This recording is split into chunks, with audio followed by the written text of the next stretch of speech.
me just get this recording and we'll get started. Welcome along to this experimental playing at security workshop panel-y discussion-y thing. Do interrupt at any time if you have questions, if you want to debate, if you want to discuss anything, just drop it in chat, drop it in Q&A. If you're on Twitch, drop it in the Twitch chat. I can't guarantee that I'll keep an eye on Twitch, but I'll try to, and probably keep an eye on Slack and some other things if you throw it there, but I can't guarantee anything outside of this actual Zoom room. So yes, welcome along. This came out of an exercise that came out of the OWASP Open Security Summit, where we ran through a few different scenarios and learned some lessons on how to run them and how to build them and what people can learn from them. This is just sharing some of the tips and some of the basics that you can do to develop and run your own scenario, as well as some of my own personal experience in running these sorts of things and similar. So, playing at security. Oh yes, there is also a Slido up. You can always throw questions there as well. Again, I'm only guaranteeing that I'll keep an eye on questions that come up in the Zoom. I can't promise anything anywhere else. I want to make the point, first of all, that this isn't about gamification. These scenarios don't have some sort of point scoring mechanic. There's no leaderboard involved. You're not applying game mechanics to building these scenarios. It's somewhat different than that. So don't worry about gamification. It's completely different. It's also not about fun. So while people have said that they found the scenarios fun, that isn't the aim. It's really not the purpose of doing things this particular way. Although, as I said, it is fun. It is enjoyable for people of a certain mindset, as some of the people in the attendee list can attest, having been through some of them. But that's not the goal. The whole purpose of running these tabletop scenarios and doing them in this particular way is to let people fail safely. So it's to allow things to go horribly wrong in a way that doesn't cause any actual damage, because you don't learn from success. You don't really learn that much from winning. What you learn from is things going wrong. If things go wrong in real life, you've got real consequences. If they're going wrong in what is effectively a game, a tabletop scenario, the consequences don't exist. It's a completely different matter. You can fail safely, and you can fail in all sorts of new and interesting ways. You can run the same scenario 50 times and find a new way to fail utterly each time. And that's where it gets interesting. It is also about play and games. And that's important, and I will be going into a bit about ludology and loosology and various other bits and the philosophy of games and why they're important for this. But just bear in mind, it's not gamification, it's games, and it's not about winning, it's about playing around and failing in a safe way so that you know how to deal with it when it happens in reality. But first of all, let's establish what we mean by play and what we mean by a game, because it's something that can cause some argument. There's whole philosophies around it, and it all kicked off with a guy named Bernard Suits. Ironically, I think his surname must have had something to do with it. So he defined a game as, to play a game is to attempt to achieve a specific state of affairs, which he called the pre-lusory goal, lusory referring to play in games, using only means permitted by rules, lusory means, he liked the word lusory, where the rules prohibit use of more efficient in favour of less efficient means, so that's constitutive rules, and where the rules are accepted just because they make possible such activity. So in a very roundabout way, what he's really saying is the same thing a few other people have said. So Salem Zimmerman, they said that a game is a system in which players engage in an artificial conflict defined by rules that result in a quantifiable outcome. So you've got some form of conflict, and it's unnecessary, it's entirely artificial. You have rules that govern it, and you have an outcome where you can get some sort of numbers around it. That's one view. Numbers are optional, but yeah. Costikian said, a game is a form of art in which participants, termed players, make decisions in order to manage resources through game tokens in the pursuit of a goal. So yes, that's a game. That's also project management if you follow it in particular ways, logistics, all sorts of other things. And McGonagall, not the teacher from Harry Potter, different McGonagall. When you strip away the genre differences and the technological complexities, all games share 4 defining traits: a goal, rules, a feedback system, and voluntary participation. So there you've got 4 of the main accepted definitions of games there to work with. And if anyone disagrees with them, they're not my definitions. These are ones which have been developed by philosophers. Bernard Suits was widely recognized as the first philosopher of ludology, so go and argue with their work. But what we're doing is trying to use these to let people learn about security. And one of the first things is all of those definitions said there was some sort of goal. Now, if you do any game design courses, any learning about games, whether it's computer games or otherwise, you will generally have a set of goals. You might have a few extra ones, but these 7 goals are seen as the main 7. So you can achieve your goal in the game, or you can win the game by building something. You can win the game by gaining control of something, destroying something. Negation is an interesting one. That's winning a game by preventing someone else from being able to do anything. So, for example, preventing someone else from being able to make a move in a game. In some games, that means you've won. There's a race where you're both trying to achieve a goal in a particular time. There's solving, so escape rooms, puzzles, riddles, they're all forms of games where you're trying to develop a solution. And there's spatial. Tetris is an example of a spatial game. And obviously these goals can be mixed and matched.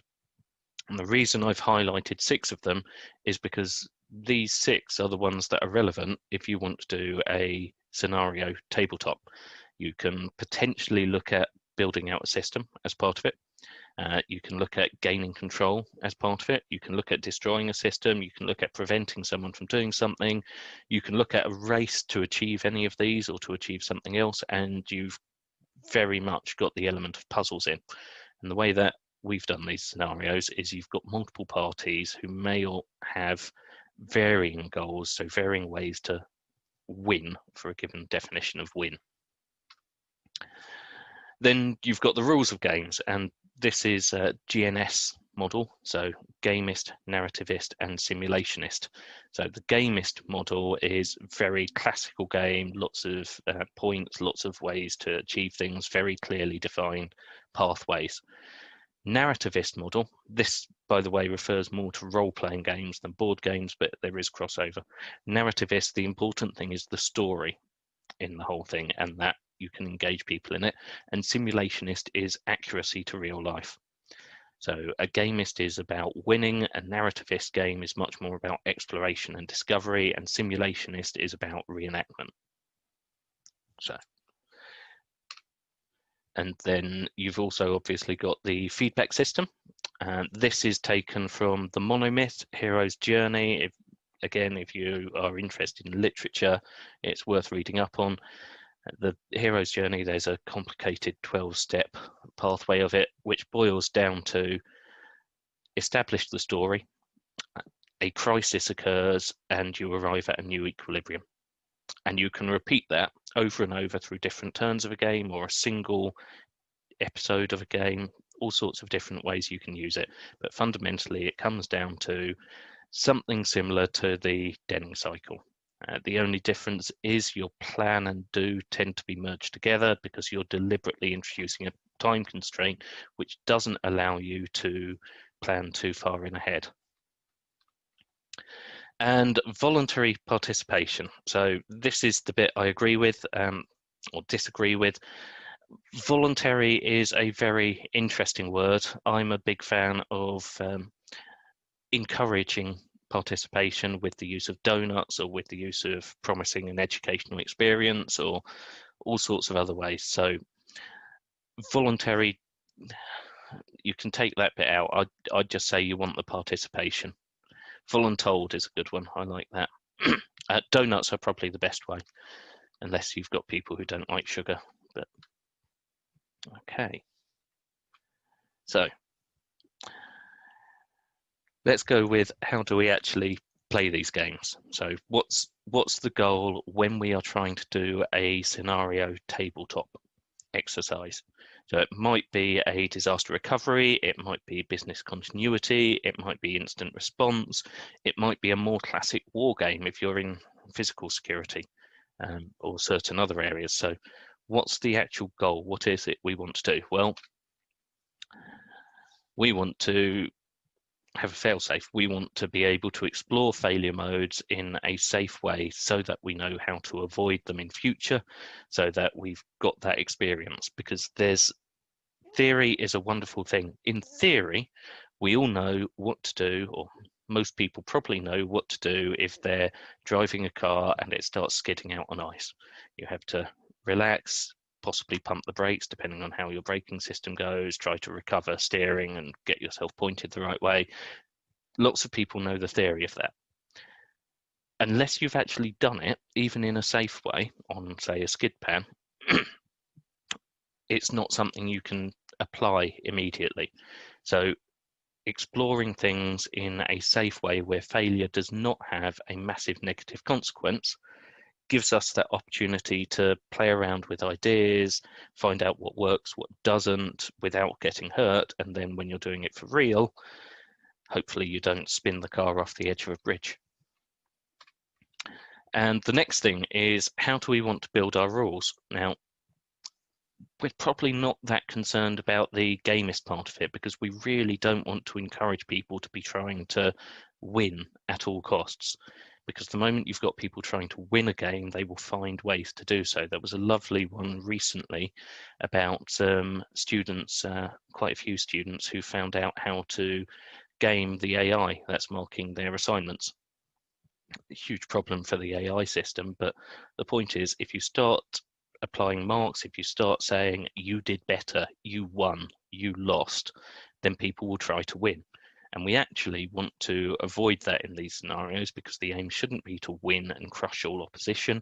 It should be to explore different paths. So we can scrap the gamist concerns. What we really want are the narrativist and a degree of the simulationist.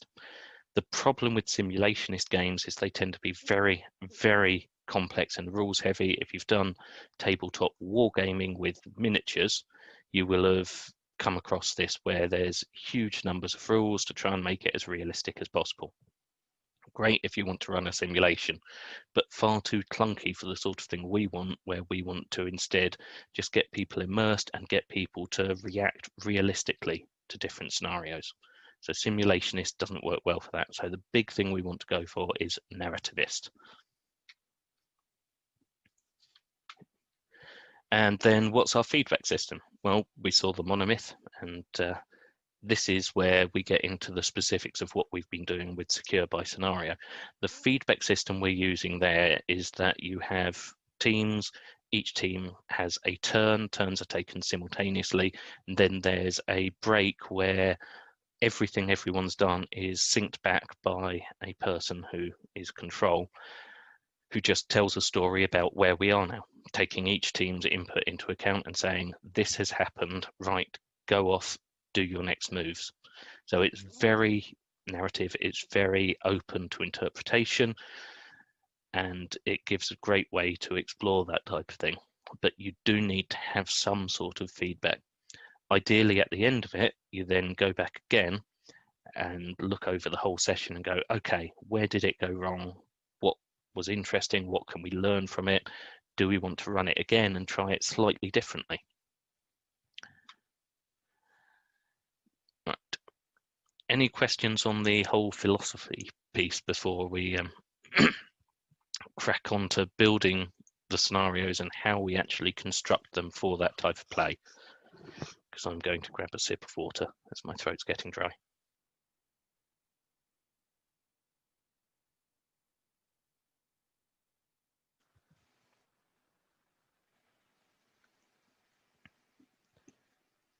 Okay, so building the scenario, we have got different approaches available. You may have done some of these if you've done incident response exercises in the past. There's third parties who run them. They're occasionally run by different groups for various reasons. A lot of the ones out there are what I might call a reenactment. So they're very simulationist, but the drawback of that is because they're so complex at each stage and so fully fleshed out, you're essentially running through a script. You might have 2 or 3 choices you can take, but everything's pre-prepared. All of the injects that you're going to be dealing with are just ready to hand out depending on what players do. It's not a bad thing. It's definitely useful. It's also really good if you want to rerun a genuine incident. So if you want to step through and say, okay, how did this materialize in this company? What steps did they go through? How would we deal with it? But it is a reenactment. It can be immersive, it can be all sorts of things, but it does take away choice. Then you've got more of a simulation where you've got more choice, partly scripted out, so you'll have key events that will happen, and generally you will have the response team or a blue team who are the only players in it, and they are essentially playing against a system where things are just happening. So if they don't act, something will happen. If they do act, it won't happen. Again, limited choice, more open, more immersive, but strictly certain pathways available because they're the ones that are prepared for. Now, there are advantages to these two. So the reenactment and the simulation options are much, much easier to run because you've got all of the materials prepared, you've got the scenario prepared, mapped out. Anyone can really just pick up the script and run through it with a group, which is fantastic.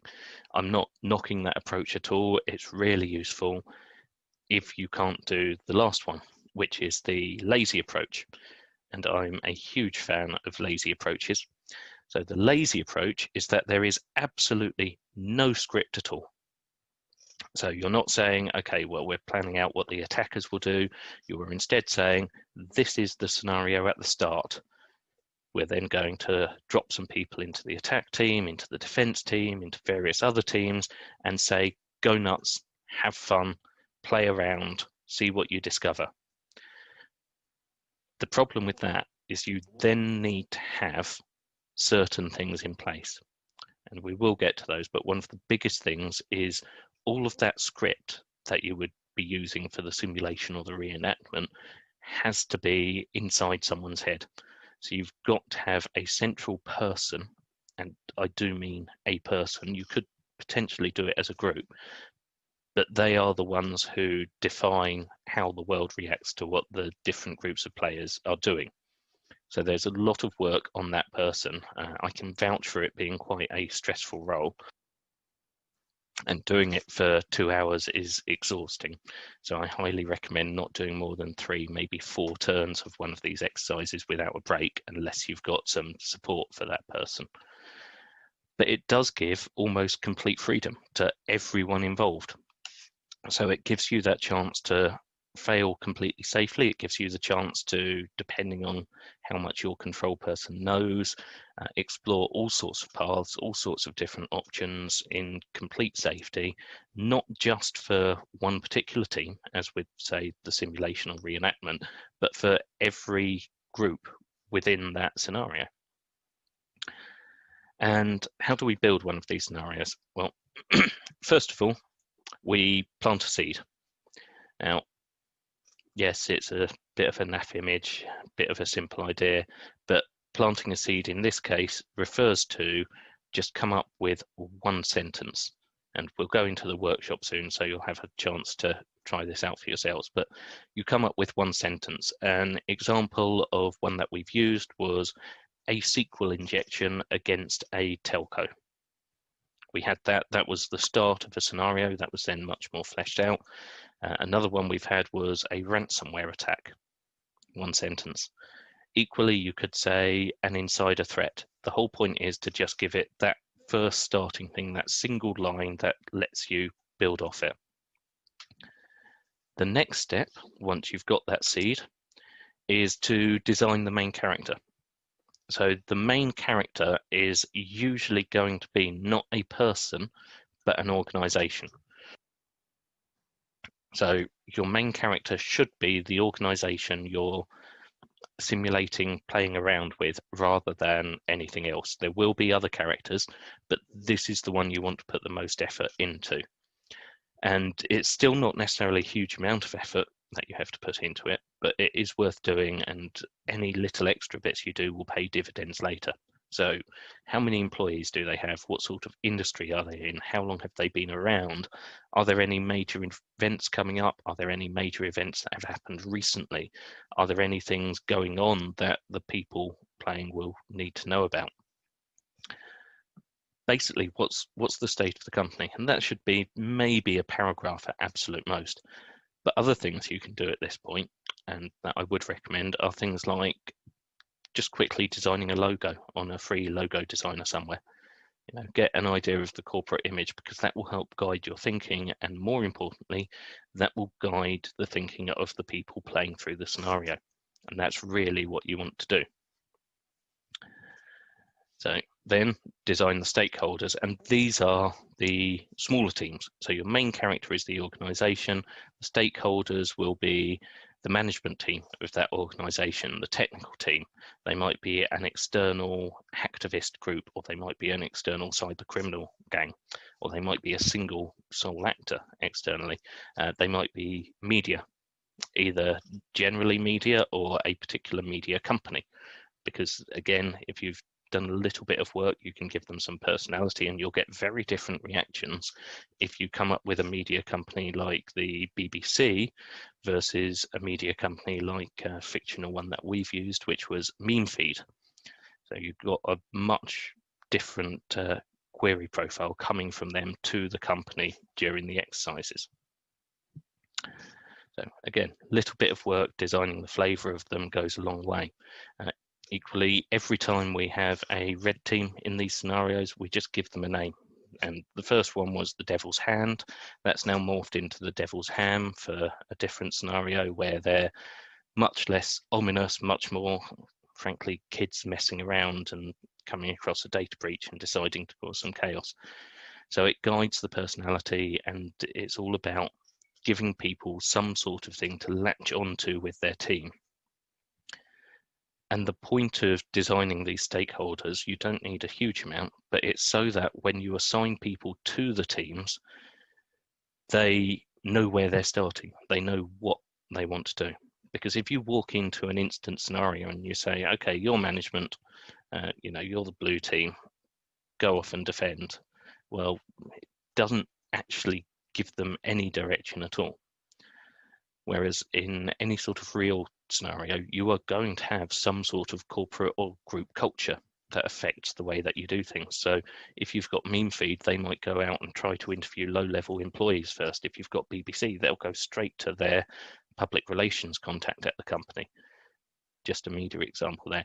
If you've got an organized cyber criminal organization who are targeting a company, they will be doing a very different thing to something more like an anonymous collective who've taken issue with some sort of political statement that the company has made.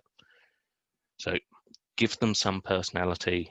Doesn't need to be much. A sentence or two is all you need to get an idea.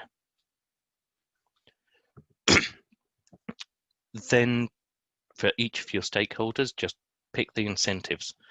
Now, this is another thing to help steer them, and the incentives can be very broad, they can be very non-specific. Examples are Meme Feed, they wanted the clicks on their news stories. That was it. Their one and only priority was the clicks on news stories. On the other hand, the Devil's Ham, who were teenagers, skiddies sitting at home, they really just wanted to cause chaos.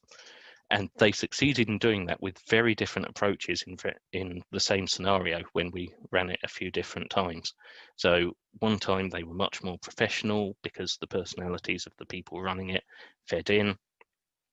I then changed the brief very slightly, not in actual informational content, but in terms of flavour. So I did that just by throwing some leet speak into their brief, which completely changed the way that group behaved. Now, it might have been also the personalities involved, but there was definitely something about latching onto it. So selecting the incentives caused chaos. Management, well, your bonus might be riding on keeping some uptime or making sure that the CEO doesn't get fired. It might be all sorts of things. Technical, it's probably going to be around uptime. It's going to be around SLAs and service numbers in some way. And it can be really interesting there, because if you've given them that as an explicit goal, and it's usually written into a contract, so it is quite explicit, then it makes decisions about shall we take down the system a lot harder.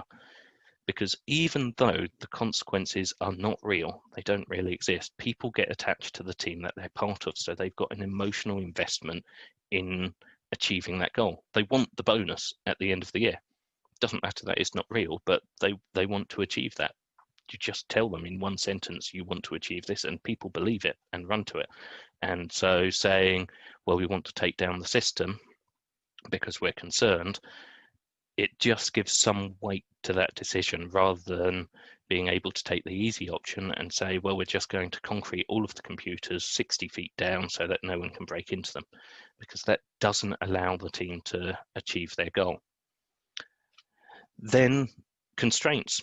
So you've got your incentives and you want your constraints. Again, they can be quite broad, they can be quite open, or they can be very specific.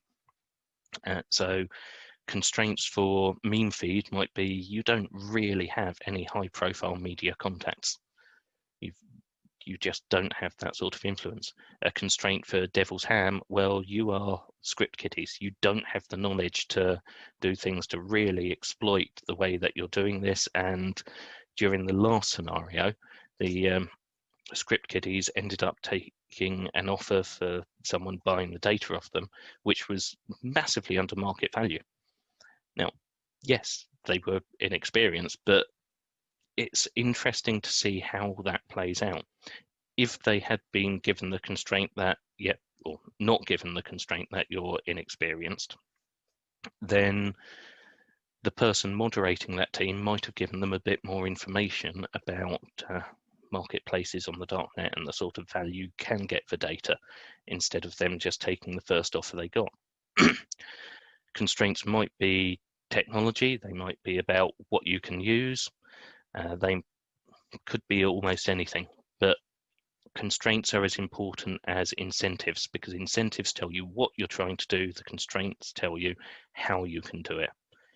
And again, you don't need more than a sentence or two. A lot of it can be down to interpretation. So if I say, you are Devil's Ham, you are a red team, you are the bad guys in this, you are a bunch of kids who are sat at home, prevented from going to school, not allowed out, you just want to sow a little chaos, have a little fun, make a mess, maybe make a name for yourselves in some way, but you're 12 to 16 years old, you have some awareness of computers, you know how to download scripts off GitHub, you've got some idea of how to use Metasploit because you can read the tutorials, but you're not criminals, you're not cyber criminals, you're not well established in that sort of world, you're more pranksters. That's just a few sentences and hopefully gives you a really, really clear idea of what that team wants to do, how they can go about doing it, and that will tell you what they can do at each stage. Now, how you interpret that will be down to the players on the team. And this is why we bring moderators in or assistants in for the teams, because then they can help make sure everyone stays vaguely on track. But that interpretation doesn't matter. You're allowed to interpret the brief in different ways. Then the next step is growing the seed out. So to grow the seed, you just take all of the information and flesh it out. It really is that simple. You've got your initial seed, you've got your main character, the organization in most cases, you have your stakeholders, all of the different bits and pieces. So here you want to flesh out the scenario into maybe a full paragraph about the situation, and then that paragraph should be something that can be shared with everyone involved. So every team should know that information. You'll then want to flesh out a bit for each team so that they've got some extra information, their own view on things. Examples are the first time we ran this when it was much cruder, much less developed than it is now, but we still had the idea of asymmetric information. The management team knew about a particular attack that was going on because it was very visible. They were getting complaints from customers about it. The technical team didn't know about that because they weren't getting complaints from customers. The complaints were all going to account owner or account management people, and they were all very broad. They weren't raising tickets, they were just saying we've got something odd going on. The technical team were much more interested in the attack that they could see, which was a full denial of service attack. So just that very slight difference in information meant that the first turn really highlighted how important communication was between the management and technical teams involved. And it really did hurt the scenario. The consequences were quite nasty initially because they were focusing on different things and simply didn't communicate effectively. So it can highlight that type of thing, and that's one of the main reasons you want to have asymmetric information across the different teams, because if they've all got perfect information, you won't pull out processes, you won't pull out channels of communication or channels of approvals, which simply don't work in reality.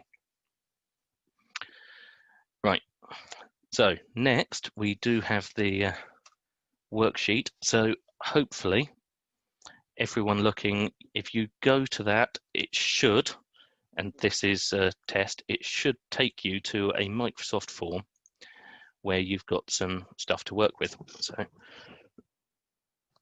if you jump over to that, it is just a case of 6 questions on there.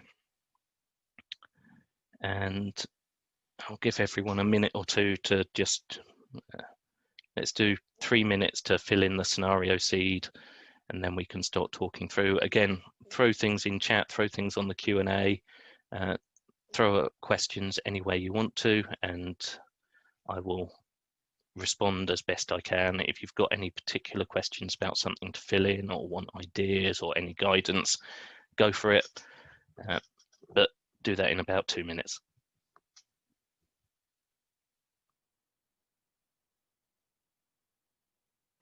So yeah, the first thing is that scenario seed. It's just the one sentence, where am I starting?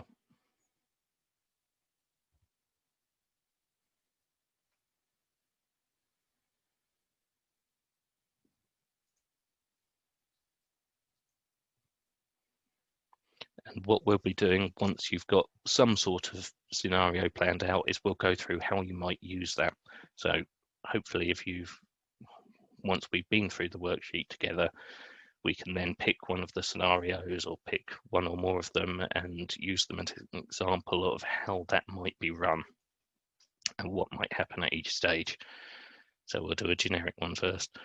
So yeah, once you've got your seed, you go on, and the main character, again, a sentence is absolutely fine here. Just the type of organization you're thinking of, maybe a bit about the size of it. Don't bother about designing the logo at this point. This is very high level, very brief stuff to give you an idea. And I'm actually planning after this to take any scenarios that you come up with, or take a few of them, at least, because there might be quite a few there, and put them into an actual pack, essentially, where there will be some supplementary materials, fake tweets and so on, and we'll get to that later, that someone could then use to take your scenario idea and run this type of exercise with it.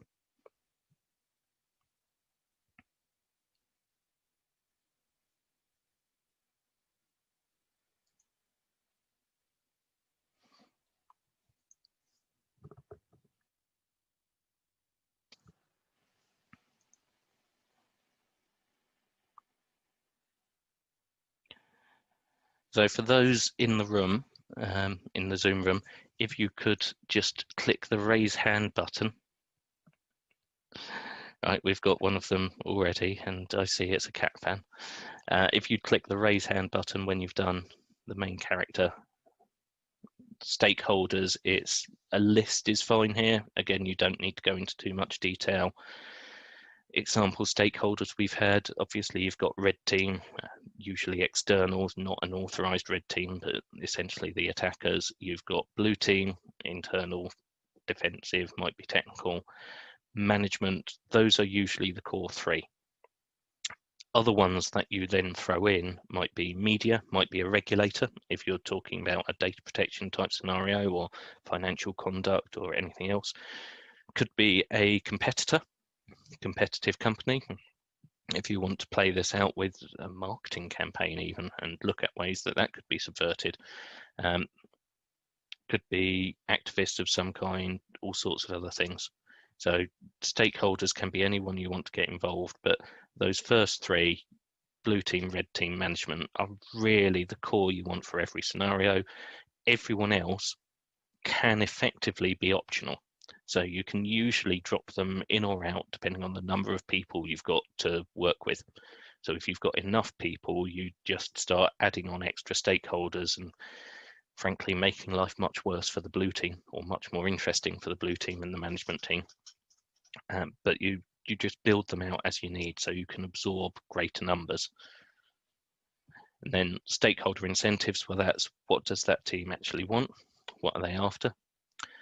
Constraints, what limits them, what methods, what tactics, what techniques, what tools do they have available, and what do they not have available, and flesh it out, just free text, filling out anything you can think of about the scenario.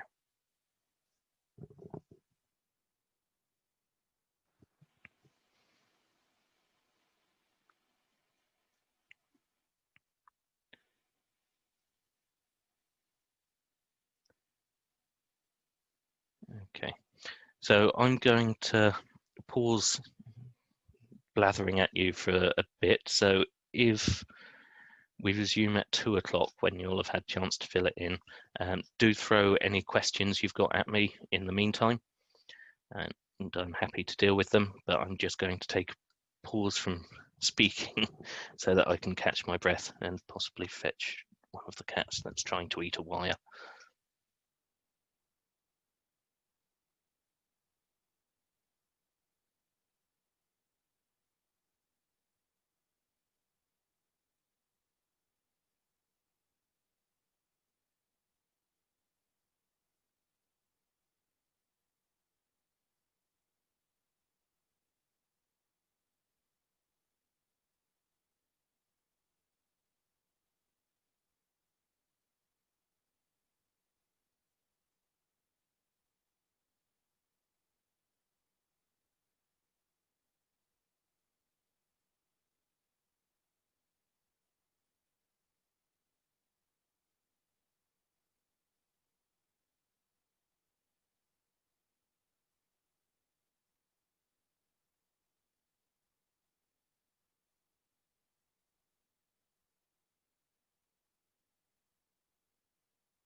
So someone mentioned on one of the scenarios we've had in, cat ate my homework. We're not sure whether it's this cat or this one. It's probably this one. She's the one who eats really odd things.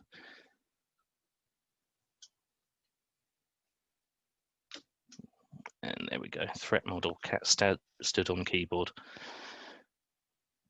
The threats left the room. Good.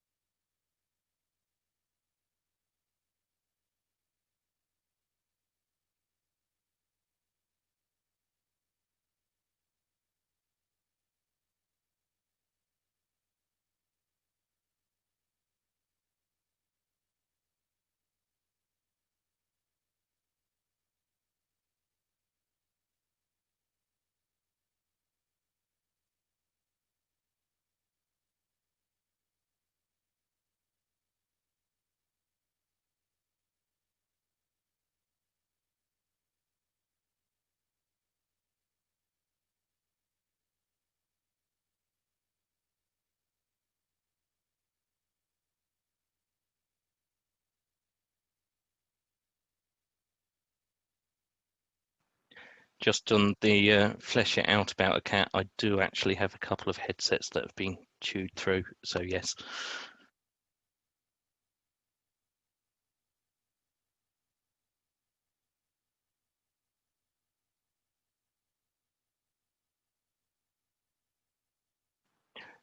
I will say they're great for video conferences. If you need a minute on any sort of work call to just collect your thoughts, you just throw a kitten at the camera and people get distracted for a few minutes while you think things through. Wait, children savage your ankles, chew through headsets, or can be thrown at cameras for distraction. Which one? It's important to know that. Okay, all of the above. Great. Yeah, I would use that. The only problem is they come with additional baggage compared to pets. Apparently, you can't just put them in travel cages and things. People object to that. I do have a travel cage that would fit a child, but I'm told that I'm not allowed to.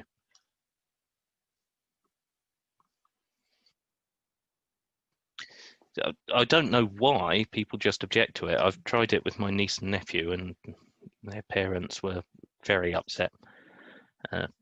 Something about never babysitting again, or they seem to think that was some sort of punishment, which probably means they didn't quite get it.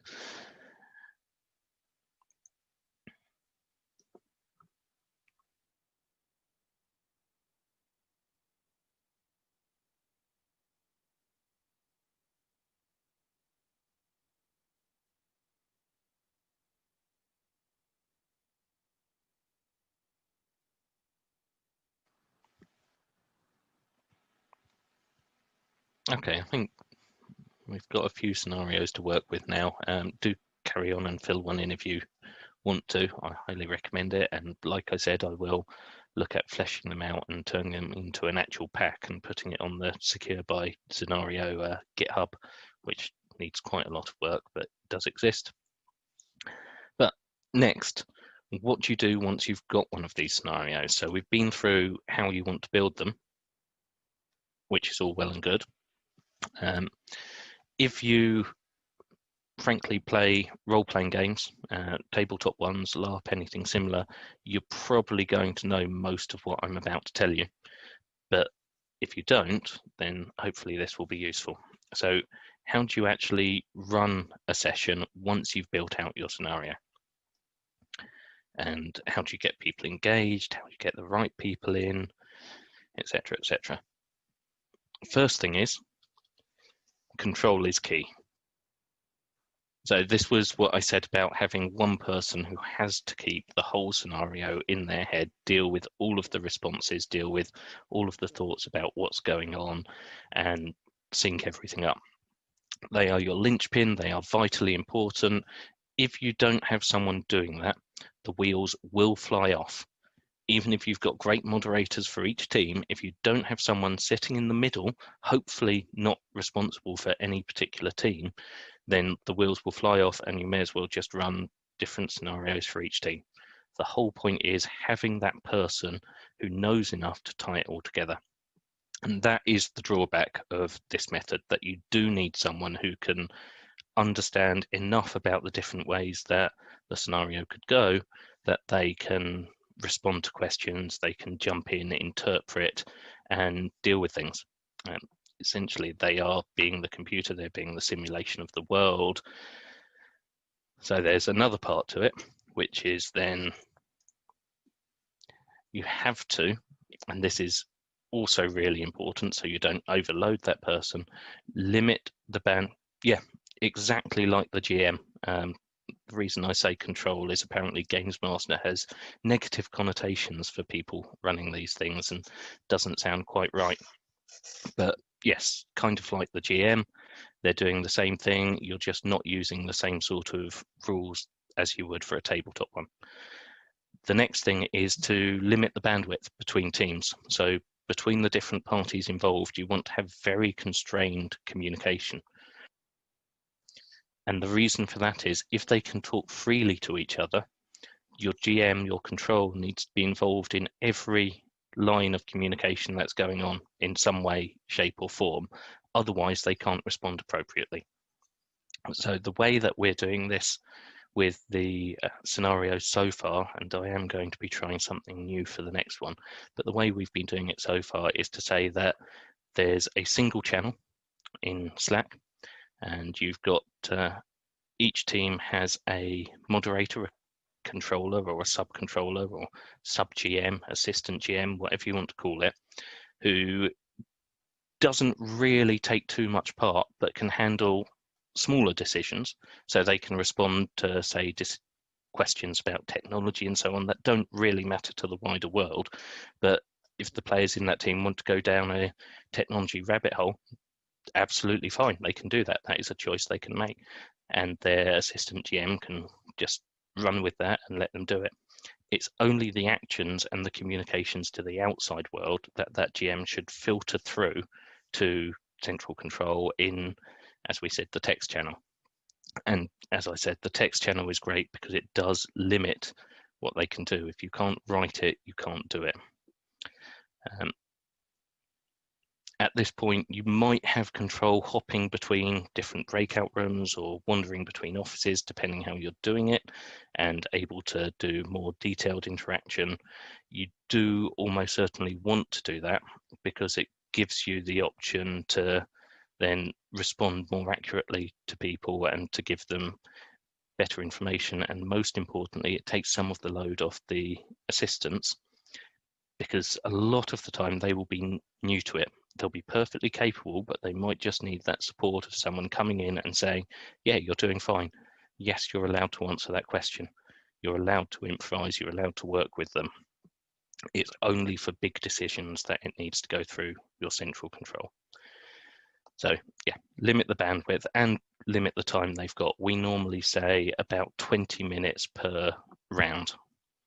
And that's because 20 minutes is enough time to make a few decisions, take a few actions, but not overanalyze what you're doing.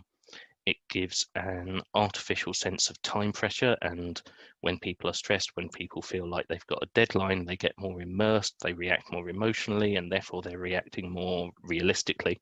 If you said, oh, you've got as much time as you want, you'll find people take more of a step back and will respond in a more idealistic manner. And that's not what you're trying to do with these exercises. So you want to limit the bandwidth, limit the time that they have to decide things. And next, it's delegation. So as the control, as the GM, you absolutely want to delegate as much as you can to a moderator for the different teams. Now, it helps if the moderators have some experience, but it's not essential. You can brief them in about 10, 15 minutes. And I know a couple of you in the audience can vouch for that, having been through one of those briefs and then seeing how it plays out. So you do need some sort of briefing, but you can then delegate a lot to them. It's something where practice is incredibly valuable. So if you can have the same moderators from scenario to scenario, that's absolutely perfect. Even if they're working on different teams each time, it's just getting that idea of how you handle the communication, what level of stuff you can do without talking to control, and where you need to talk to them, what sort of independent decisions you can take, and so on. And then you've got the session format. So it's an iterative process. You have the briefing, where everyone gets synced up on where you are in the scenario. So initially, that's the initial briefing. You then break everyone out into different rooms or different teams, however you want to handle it, and give them their own individual slight brief if they've got a particular one. And then you rely on the back channel for updates. And during that time, the person acting as control will be updating for the next synchronized briefing. Now, there is a variant of this, which I still want to try, and I think will be really interesting, which has been suggested, which is to allow time travel. So if you wanted to run a longer scenario without giving too many options, you can allow people to essentially jump back in time. You can say, okay, you made this decision. That means that you as the blue team can't really take any other actions to change this. You've committed. So we'll talk about how that plays out, and then we'll just rewind to before you made that decision, and you can make a different one. You can see how it changes. So an example in the first one was the blue team decided to revoke all root certificates. So they no longer had access to the system. The attackers had done some stuff. They had limited access to other systems, but essentially took that blue team out of the game.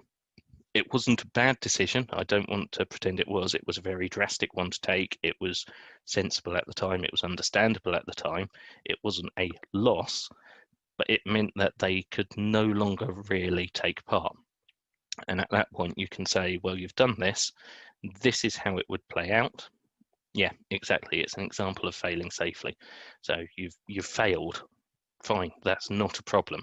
Let's take a step back and let you try it again. Maybe we'll mix the teams up this time. Maybe we'll shuffle things around. Maybe we'll just go back that one turn rather than all the way back to the beginning, and you do it with the same teams but a different choice, and everyone's had a chance to learn.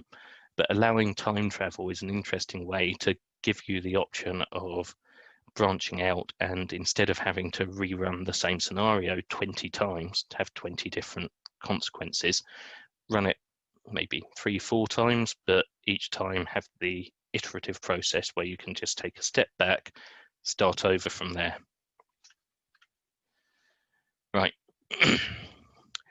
Next thing, and towards the end of the workshop, or when I say towards the end, after this it goes into more of a Q&A and discussion, creating impact. So this is about how to get people immersed and involved, because that really is what you want. There's various reasons. When people are stressed, when people are emotionally involved, they will learn the lessons much better, and they will make mistakes that they would make in a real situation much more often. And you really want that, because if they make the mistakes then, they're not going to make them so often outside it. If you think about almost any form of training, but martial arts in particular. Now, a good martial art, and I missed the Bartitsu session, but a good martial arts training class will put you in safe scenarios, which will get adrenaline pumping, which will give you that rush of fear, excitement, whatever you want to call it, where you will react in ways that are more realistic. You're more likely to flinch, for example. So they'll put you in that sort of situation, one where you are completely safe, and if you had the time to pause and think it through, you would be perfectly aware that, yes, I'm safe. Nothing's actually going to hurt me. But in the moment, you forget that. So the more you can immerse people, the more you can draw people in, the more likely you are to get that sort of drive through them, to let them make those mistakes safely so that they don't make them unsafely. And getting people involved can be really, really easy and minimum effort. And this is what I'm talking about with the scenario packs. So create fake headlines. There's tools out there to do that. Create fake tweets. You can do a lot of these on the fly. Include logos, include pictures of different people from the fictional company. You know, you have a picture of the CEO and someone makes a decision and you decide, well, this means the CEO is going to come in. Great. Just send them a picture of the CEO with an email attachment, or with an email attached rather. Anything you can do to just add a little bit of life to the scenario you're doing. And you really don't need to go overboard with this. A few small things will make much more of a difference than trying to do a full newspaper story. So I have seen ones where, not of this sort, but more game-like, where they've got live media broadcast throughout the game, throughout the scenario, giving updates on headlines. That's great. It requires a huge amount of resources. It requires a lot of planning, a lot of forethought. It usually needs something like a studio setup. And frankly, having a breaking news headline that just pops up during the sync is plenty. People can fill in the gaps very easily. So where you go quite light on the detail, say you've got just a tweet up there from the attackers, where you've gone light, people will fill in the story for you.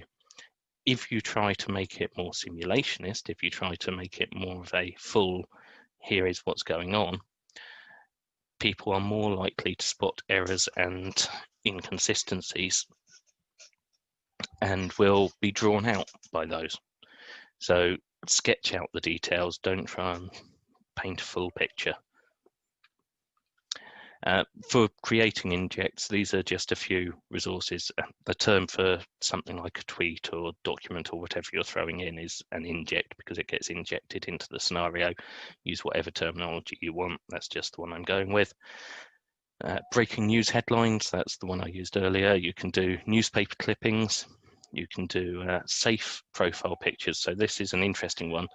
That site, thispersondoesnotexist.com, is usually quite good for, speaking of cats tangling headphones, usually quite good for generating, yeah, I know, I'm trying to train her so that I can do the full Dr. Blofeld. She's got the fur and everything, it's brilliant, but she's still a kitten. She struggles too much to do that properly. I've even got a nice chair that I'll be able to sit in and lean back and stroke the cat, but we'll get there.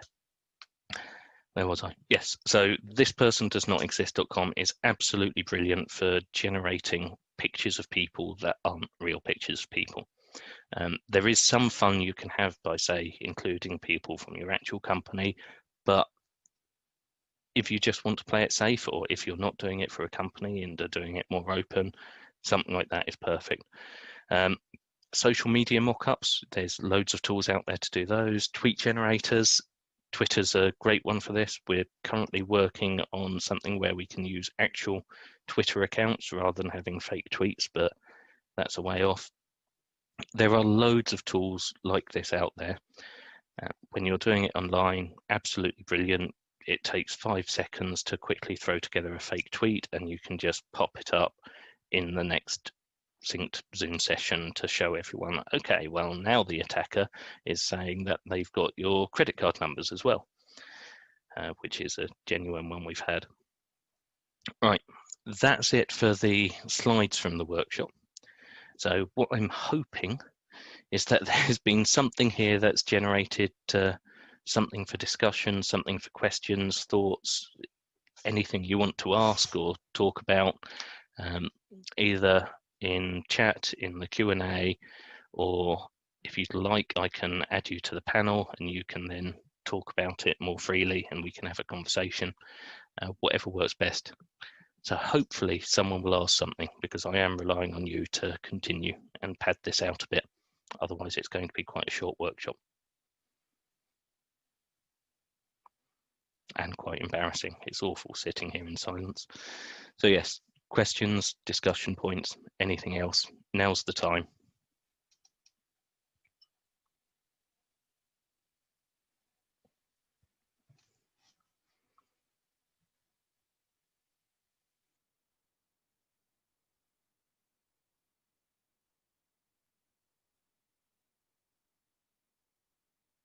Okay, actually, having said that, we have got your scenarios up, so let's go through that. Let me get them open. Generally in a company, so one of the biggest problems I find with incident response scenarios is that they're almost always a single team. They're almost always just one part of the company. So it's usually, say, people in the SOC or the incident response teams. And that is a disaster, because you're working with people who already theoretically know what they're doing and already think they know what they're doing, let's say. The best thing to do is invite everyone, absolutely everyone, and mix up which team they're playing in. So we've had a brilliant scenario recently where someone very new to cybersecurity joined in the blue team sector, or blue team, and found it a fantastic learning experience, did really well. The moderator was able to essentially translate for them. So they knew the processes they wanted to follow, didn't necessarily know the terminology or the details of the technology.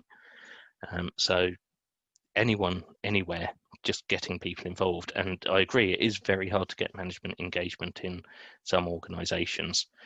You can grow this out more easily, particularly if you can say, okay, we want to open it up, have some donuts, we'll just have a few junior people, maybe a manager or two from any area that's willing to get involved, but make it open, make it available, and then you can start getting that senior management involvement.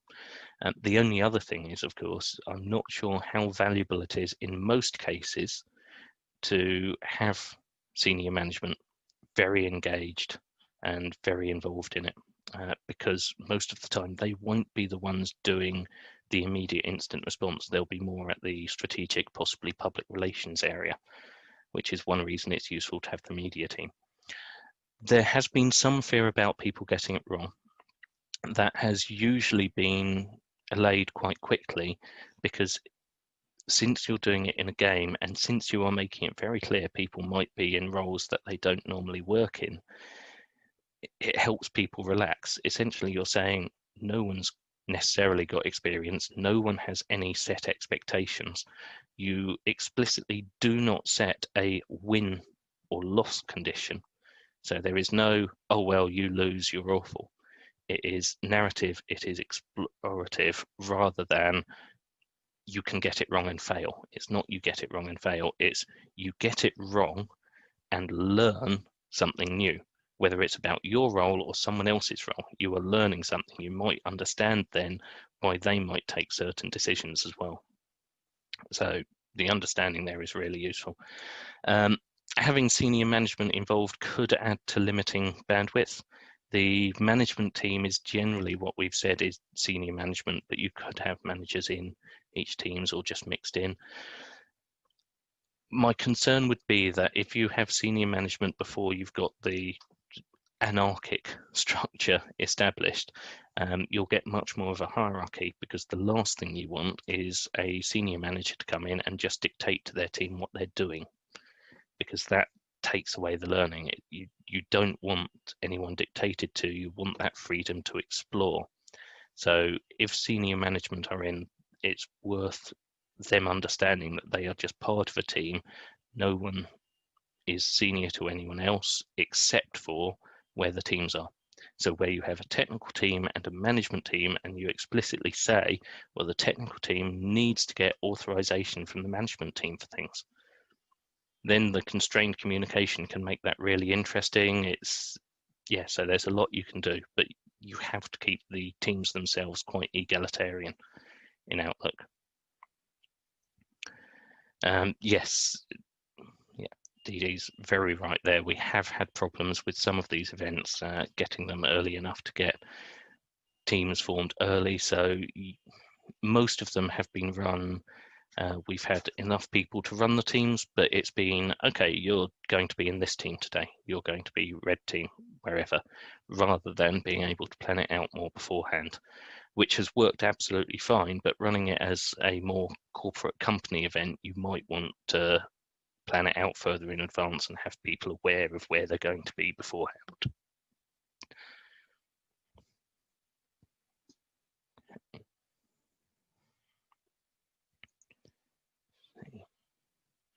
Right.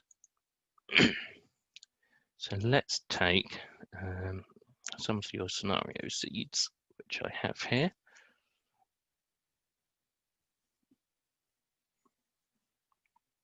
And just do a quick sketch through of some of them. I will say the cat ate my homework one. I mean, I've got a whole threat modeling workshop on cats, but the cat ate my homework one. Yes, you could use, there's no reason this just has to be for cybersecurity instance. It's any instant response you can run through this type of thing. So you could say, okay, well, a cat has eaten something that's dangerous to it. Also, I've no longer got my homework. So there you've got stakeholders. You've got a vet. You have possibly education team who are expecting the homework. You have student who is expected to produce the homework, and you have parent who is looking at a £500 vet bill because it ate the homework. You might say, well, we've got the cat too, and you're the cat team and you really don't want to go to the vet. And I know that sounds silly, but the point is it's a framework and you can tie in anything you want to it quite happily. Another one that's come in with the C business email compromise. So yep, that's a nice clear one. Main character would be the payments clerk, maybe the finance team, working something like that. You might say it's the company, and then the stakeholder would be the finance team. Obviously affected customers, someone's not being paid if you're doing it down the invoice fraud route, or depending on what type of BEC it is, maybe you've lost customers' money because of it. That does happen. The ICO, there might be some personal data breach, there might be some data transferred. Stakeholder incentives, well, yeah, fairly clear. You've got financial loss, reputational loss, you've got damage to loss of trust, you've got compliance. For customers, if you had them as stakeholder, you might have, well, I've lost my money, I can't make any transactions, I'm really annoyed about that. You might have media involved, and obviously their incentive is, I want to get a really good headline. Yeah, stakeholder constraints, so key stakeholders on holiday. I always love this one, and I think it's an exercise every organisation should really do when they're doing any sort of instant response. Remove at least one key stakeholder and see how quickly things fail, because you've almost certainly got at least one key dependency, and it's one person who happens to know how the business works. And if you take that person out of the process, it's amazing how quickly things can fall out. Unexpected logon on Office 365 from an unusual country. Yeah, a suspicious logon, that could be the seed of your scenario. And then you play it out and flesh it out and say, okay, so where did that logon actually come from? What happened? So maybe it was fraud, maybe it was actually the CEO's on holiday and logged on from abroad. We have had, or I have had situations where a suspicious logon has been because a senior executive was meant to be on holiday and decided to log in. And so it was flagged up, locked them out. Bit of panic around the whole thing, as you'd expect. But yeah, the stakeholders, senior management team, technical team, obviously your Office 365 admins. Incentives, well, senior management team, they want a quiet life. They want to know that there hasn't been a leak. And SMT, well, yeah, constraints. Do we have enough budget for the licenses? Do we have enough budget for the IT team? Are the IT team actually capable of fully investigating this? Have we given them the required permissions? Do the admins exist? Do we want to upgrade to the Microsoft E5 license, which gives us some extra protections? How do we want to respond?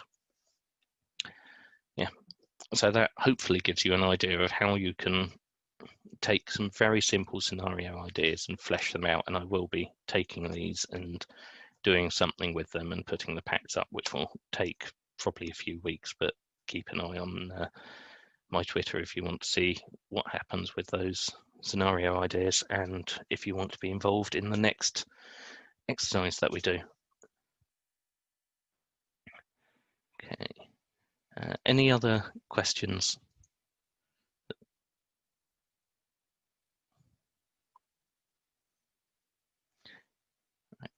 In that case, I'm going to stop the live stream. Okay. And stop recording.